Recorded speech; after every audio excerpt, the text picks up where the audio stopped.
As I was weakened to my very last breath by lung cancer, I finally closed my eyes. However, my soul did not disappear. It simply left my body. I watched as my husband, who was not yet past his 40s, and my childhood best friend tightly embraced each other in the hospital room. They looked like a pair of inseparable lovebirds, pouring out their hearts to one another. "Hen, don't be too sad now that Ren's gone," Sadie murmured. "Sadie, I'm just glad I still have you with me," Henry replied. I'll take Ren's place and stay by your side forever from now on. I'll even give you a child so we can be together," she promised. If I were not a ghost at that moment, I would have applauded this shameless pair. I thought back to when Sadie Shaw's husband passed away from stomach cancer. She had not seemed all that sad. Instead, it was my husband, Henry Wagner, who had teary eyes as he tirelessly arranged everything for her. He even told me to take extra care of her since she would be all alone now. At the time, I comforted her, and she said, "Honestly, I never really did love Quinn. You don't know how much I envy you for having Henry by your side." I was too foolish back then to catch the hidden meaning behind her words. I hugged her and said, "We're all family. If it makes you happy, you can treat him like your husband too." When I said those words, I did not notice Henry's hand knocking over a plate in his agitation, nor did I see the affectionate gaze Sadie cast in his direction. Looking back now, I realized how inappropriate my words had been. After 20 years of marriage, I never once realized they had been secretly involved all along. The bitterness and resentment I felt swelled into a powerful force that dragged my soul into an abyss. When I opened my eyes again, I found myself 20 years in the past, sitting in a cafe. My best friends and I were at a matchmaking event. Across the table sat a much younger Quinn Green. He still wore his signature gold-rimmed glasses, and his face was delicate and handsome, like a character straight out of a comic book. In my previous life, Sadie had said she did not like tall men. After the event, she proactively asked Quinn out, and they quickly got married. Meanwhile, I ended up with the leftover option, Henry. Day after day, we had been dating and gradually decided we were compatible enough to settle down together. However, looking at Henry now, I supposed his gaze was fixed on the petite Sadie the entire time. I decided to take the initiative this time. Even if we could not end up together, saving Quinn from his fate would at least earn me some good karma. "Mr. Green, right? I like you. Want to go for a walk with me?" I said, breaking from my usual habit of letting Sadie choose first. Sadie looked at me in surprise. Across from me, Quinn remained silent. I expected him to refuse, but to my astonishment, he replied, "Sure." Quinn stood up and even picked up my bag for me. "Shall we?"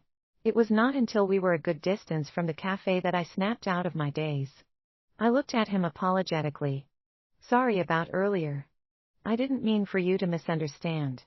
"I'm not." "Not what?" he asked. There was a faint smile playing on his lips as he adjusted his glasses with a finger. "Ms. Caswell, don't you want to go on a date with me?" His smile sent my rational thoughts scattering, leaving only the pounding of my heart. Frankly, Quinn's appearance did not align with conventional standards of attractiveness. He was too refined, and too scholarly. He had a slim frame that did not exactly scream physical strength. However, I still heard the sound of my own heart skipping a beat when Quinn looked at me. "Mr. Green, aren't you bothered by how average I am?" I asked hesitantly. Quinn smiled. "I think you're wonderful, Ms. Caswell." For the next few days, Sadie did not come to see me. She was probably busy romancing Henry. I could not be bothered to ask about them and instead focused all of my energy on dating Quinn.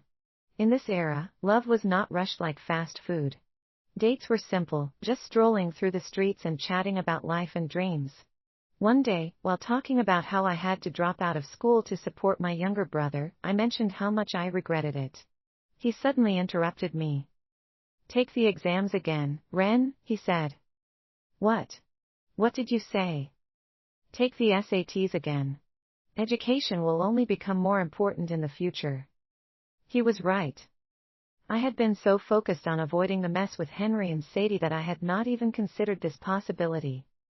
Then again, after having spent an entire lifetime as a housewife, I knew nothing about academics anymore. Doubt crept in. Can I really do it? He took my hand and said firmly, "Trust me, Ren. You can." When I got home and sat down, I heard someone shouting from the doorway. I went to check and found Sadie standing there, her face filled with anger. "Renee Caswell, why are you trying to steal Quinn from me?" "What?" Unlike me, who had grown prematurely weary from raising my siblings, Sadie was a lively and romantic girl. She had always dreamed of dramatic, fairy tale love stories. That was why I had always assumed her growing distance from Quinn happened only after they got married. After I married Henry, I had been busy with my own life and rarely interacted with them too much. Henry was a skilled laborer with a decent income. He was not the stereotypical macho type and was generally considerate. He would finish work early to cook dinner when I was pregnant. If I felt unwell, he would massage my feet and chat with me about our day. Sadie had once seen this when she visited and said enviously, "Your Henry is so sweet." Her words made me happy, but I thought Quinn was likely just as caring. "So," I said, "Quinn is an intellectual. I'm sure he's even sweeter when he wants to be." She frowned and shook her head. "Don't even get me started, he's just a boring bookworm. Everything about him annoys me. Do you know what happened on our wedding day? He didn't say a single word, and he thought he could touch me then at night? Dream on." I was shocked. "So, you two never—" "Exactly," Sadie said, lifting her chin with pride.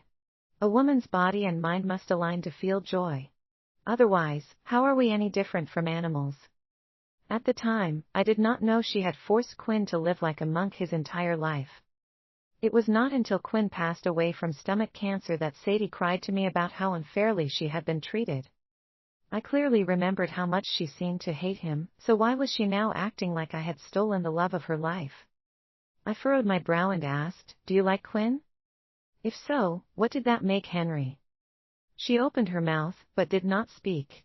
Still, I could see the truth. "Oh, I get it. You're upset because I beat you to him. It doesn't matter who it is, as long as I choose someone, you suddenly want them too, right?" Her face flushed red. "You're spouting nonsense. How could you say that about me?" "Then what exactly did you mean by what you just said?" When she realized she could not win the argument, she resorted to throwing a tantrum. "I don't care. I like Quinn now, so you have to give him to me." I let out a laugh, feeling both angry and amused. "I'm not your mother. Why should I give you anything? I would not let this ungrateful brat ruin Quinn's life again, not in a million years." My refusal made her stomp her feet in frustration. Just as she was about to say something else, a cool voice interrupted. Even if she were willing to let go, I wouldn't agree to it. Quinn had returned and was now standing beneath the willow tree. His gaze was icy and resolute. Quinn looked at Sadie with mockery in his eyes. "And who do you think you are? Trying to decide my life? Do you even deserve that?" Sadie's face turned crimson. She looked at Quinn with a pitiful expression, but he was completely unmoved. Quinn walked over and handed me a stack of books. "I thought it might be inconvenient for you, so I went ahead and bought them for you." His thoughtfulness only fueled Sadie's jealousy, which burned brighter in her eyes. She turned her gaze to me with an aggrieved look.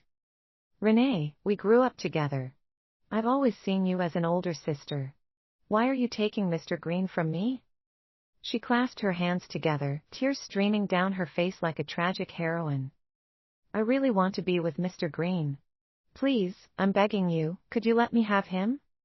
Quinn let out a cold laugh. "Do you not speak the same language? I already said, even if she let me go, I still wouldn't get together with you."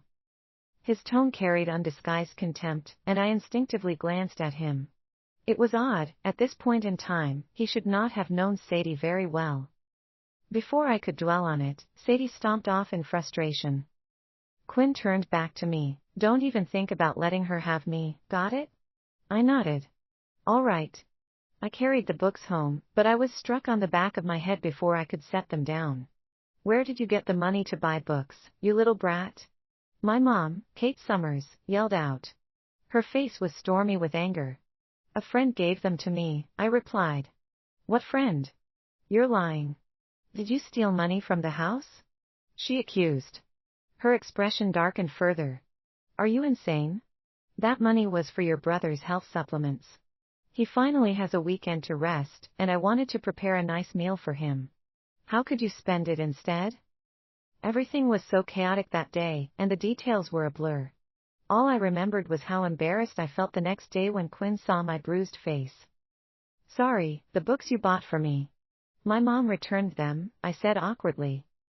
His face turned grim. Don't worry, I'll pay you back. It's not about the money, he said with a sigh, but did not press further. That evening, Quinn showed up at my house with several bags of fruit. I had no idea what he discussed with my mom, but after he left, she was all smiles and told me to prepare for marriage. Oh, my. I didn't realize my daughter had such good taste. You managed to find a teacher. Ren, when you're successful, don't forget to take care of your brother. I said nothing and watched as she cheerfully headed to the kitchen. It did not matter, once I got into college, I would leave anyway. Soon, I married Quinn.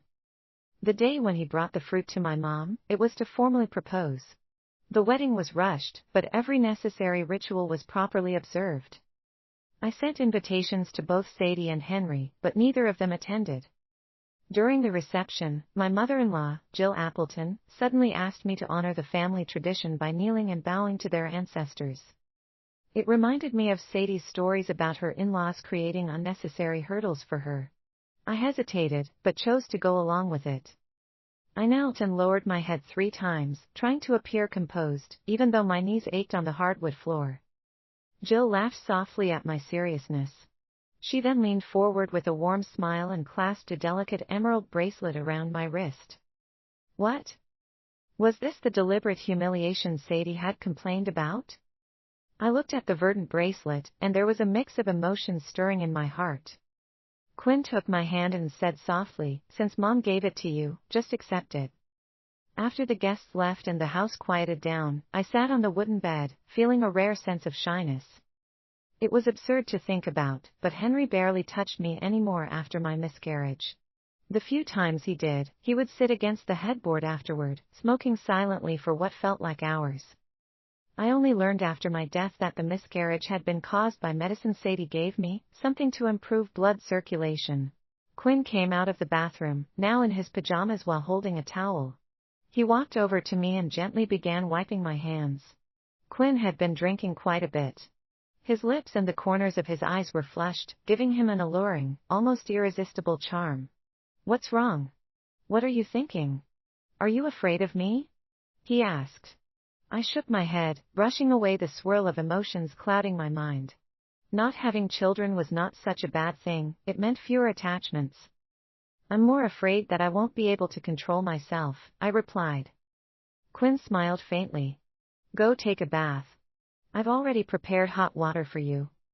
Blushing, I slowly made my way to the bathroom. The light suddenly went out halfway through my bath.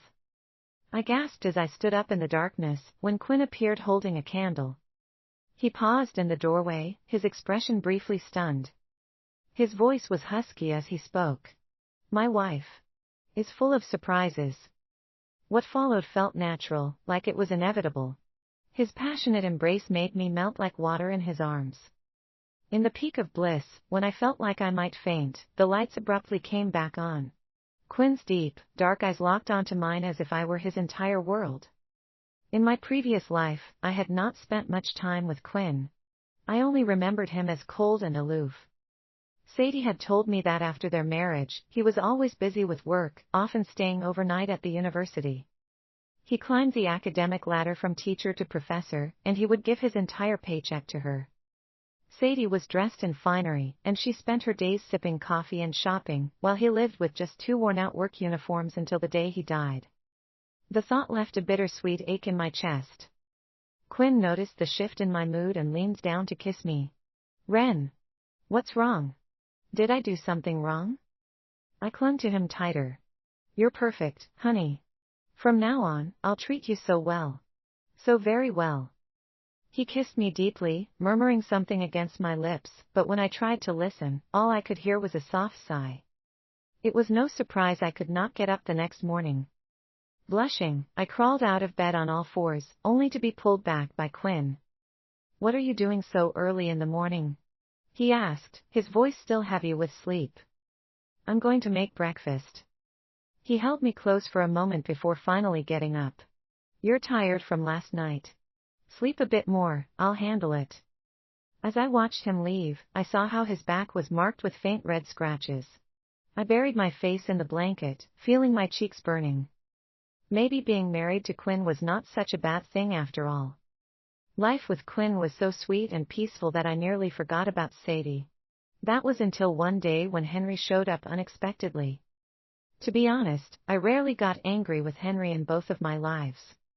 He was not a bad husband for the era we were in, a responsible father who, aside from not loving me, did not have any major faults.